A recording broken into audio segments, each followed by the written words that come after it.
Welcome to the North. My name is Jon Snow. Today we're going to be going beyond the wall, showing you the dangers that lie over there. Let's go.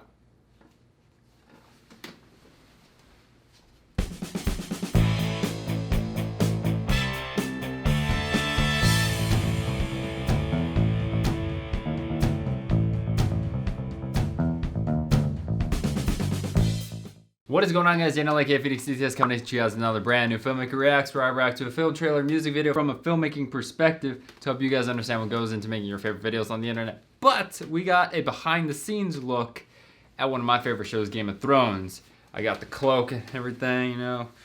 Woo! Let's go. We're gonna watch it like this.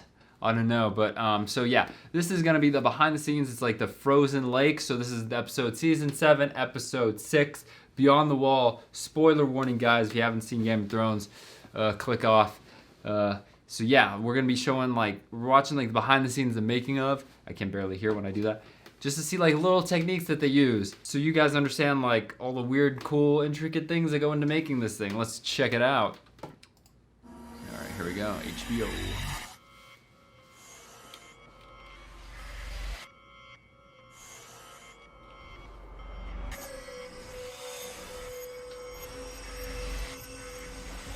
So here when they're fighting and it's all like, wah, wah, wah, I want to say it's shot in less than 24 frames per second or something like that, or they do something weird with the frame rate so it looks like hyper realistic, like fast.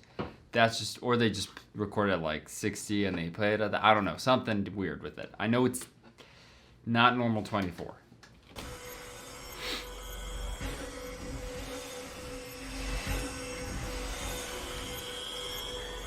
And that sword with the fire is legit. Like, it's a prop or something, and it lights on fire, actually.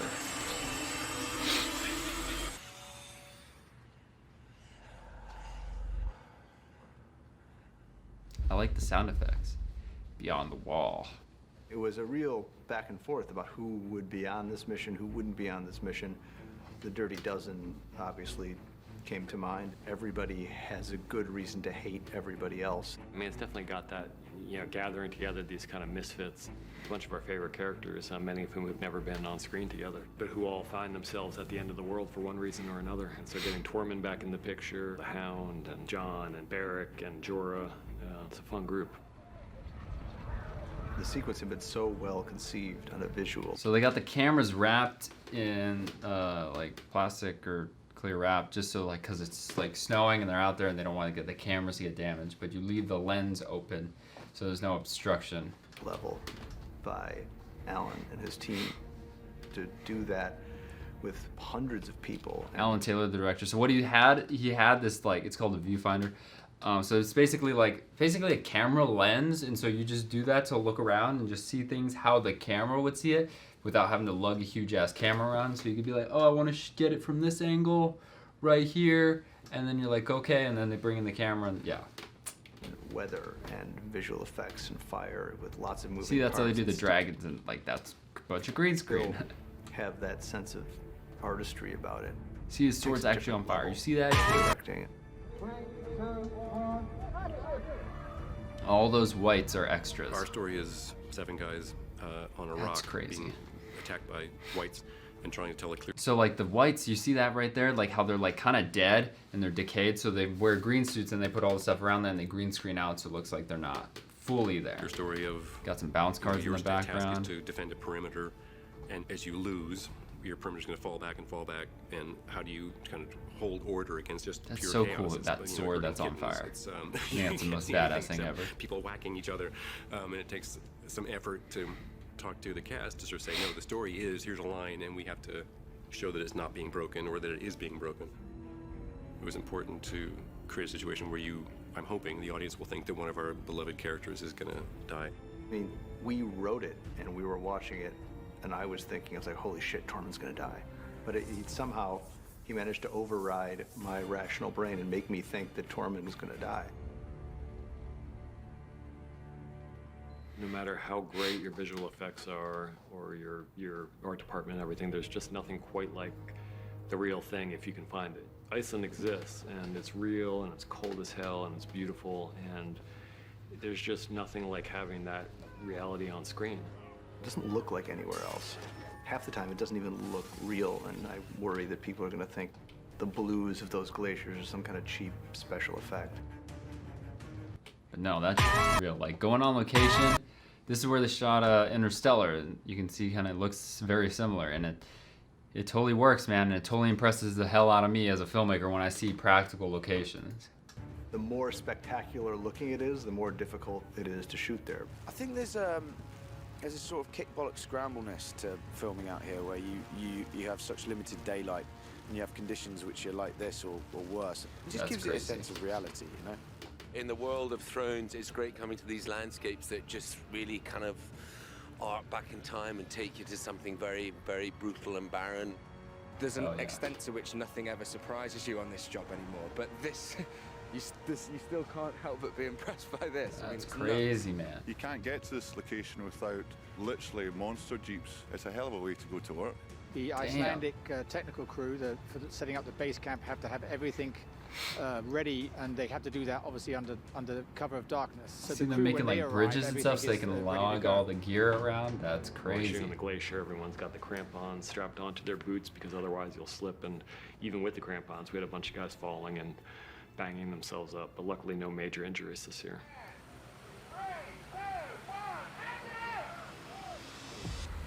What we had to go through to get the zombie polar bear was writing the zombie polar bear into every season of the show for about 4 seasons. We thought they'd be so excited to do a zombie bear, and it's kind of like, oh my god, they're serious about doing this fucking zombie bear. Only to have Bernie and the visual effects guys tell us in the nicest possible way, fuck you, we cannot afford a zombie polar bear. This year made perfect sense that you could have one of these things out there, and we really put our 4 feet down and we said, God damn it, we want a zombie polar bear. Hell yeah, zombie polar bear. And this thing's crazy, man.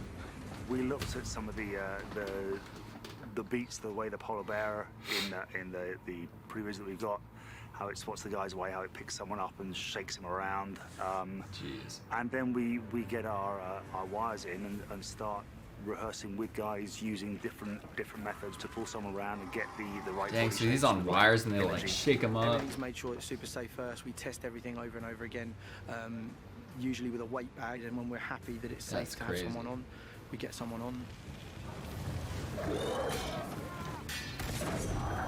We were holding a flaming sword in the jaws of this thing, so the big guy was able to move the head around, which was something for our actor on the floor to work against.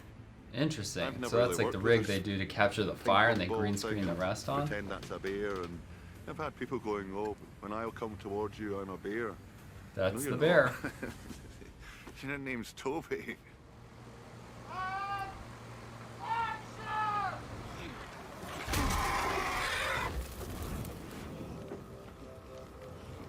Interesting. You see how they layer all the stuff on?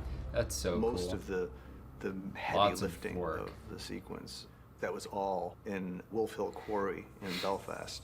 It's one of those things where, you know, when you film something in another location and then you're responsible for finishing that location off somewhere else, you have to really do your homework and try and make sure that you match it. So it goes to show you how seamless they can do all these different locations in one shot or scene, despite having like different parts of that scene take place like different parts around the world. As best you can, so that then Alan would have an entrance for the characters. When you stand up on the top and look down, it was like we were building, I don't know, an airport or something. The scale of it is enormous. Yeah. We built nature.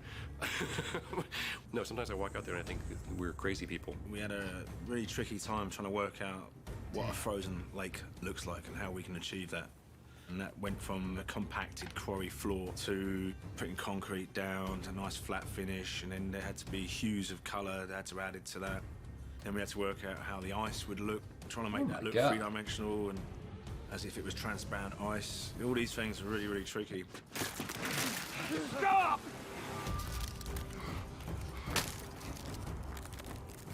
We paint the cliffs a little bit, and then we snow the cliffs a lot. 3,500 bags of snow through 6 machines with 15 guys. We're constantly rejetting it and adding to it, and every day we have to scrape it off and start again the next day. And yeah, it's full on. It's a really cool set. Like, it's an amazing set. They cemented a whole quarry to flatten it out to make it look like an ice lake. The amount of workmanship is incredible, and I mean, it really. We've had to run across that set, ice. like construction. It just looks so real. It's fantastic. Oh my god! I thought it was a real lake.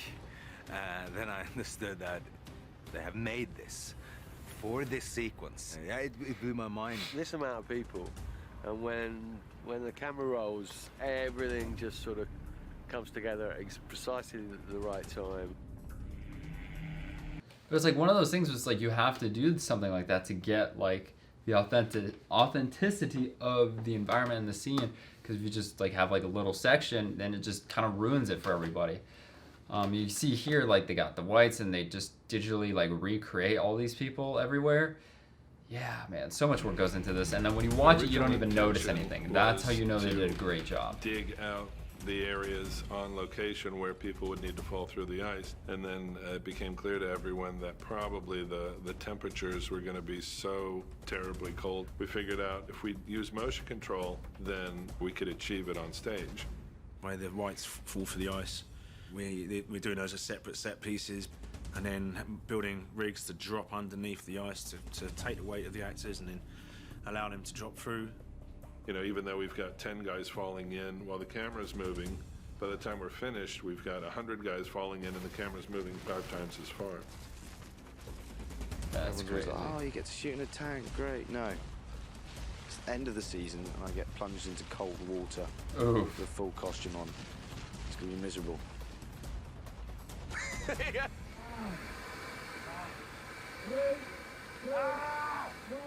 When you're in the middle of a fight, you need to have all your adrenaline on a maximum. So I had to be pumped up and ready in 5 to 10 seconds and then calm the fuck down very fast.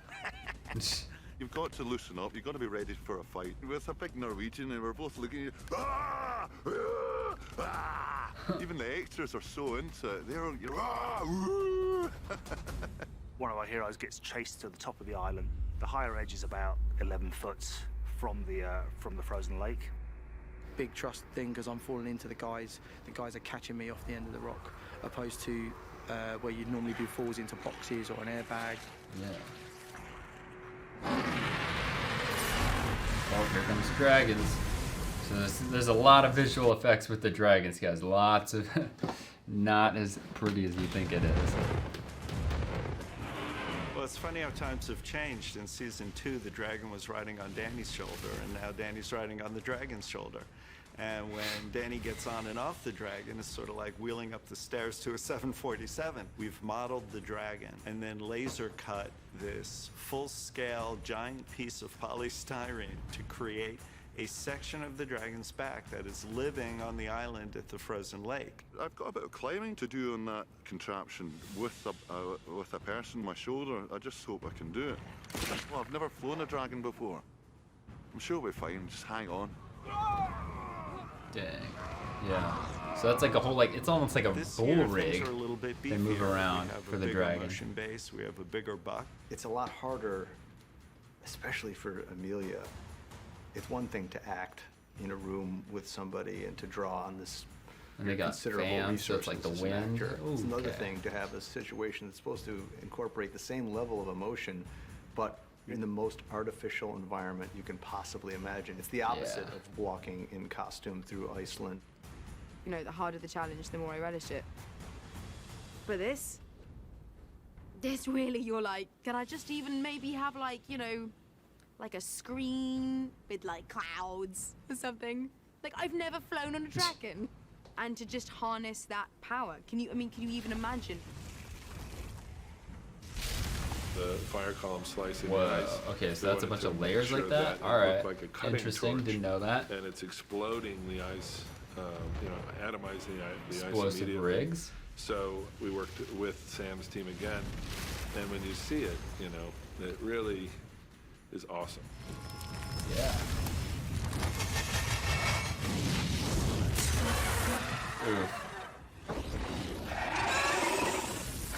That's surprisingly not the worst dragon death.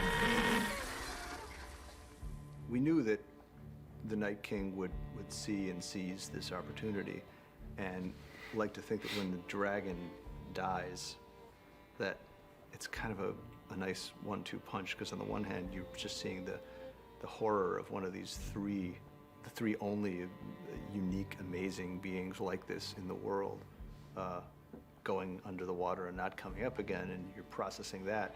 Then you're processing something that's even worse, which is when it comes back out from under the water again. The eyes of the White Walkers and the Whites have been such a prominent Whoa, they do that for the eyes? Okay, that's where they got like cyberpunk glasses. Look, and to see that hopefully iconic image at this point blown up to the size of, you know, a beach ball, that seemed like it was an inherently crowd. So that whole thing was a green piece of block. Okay, that's crazy.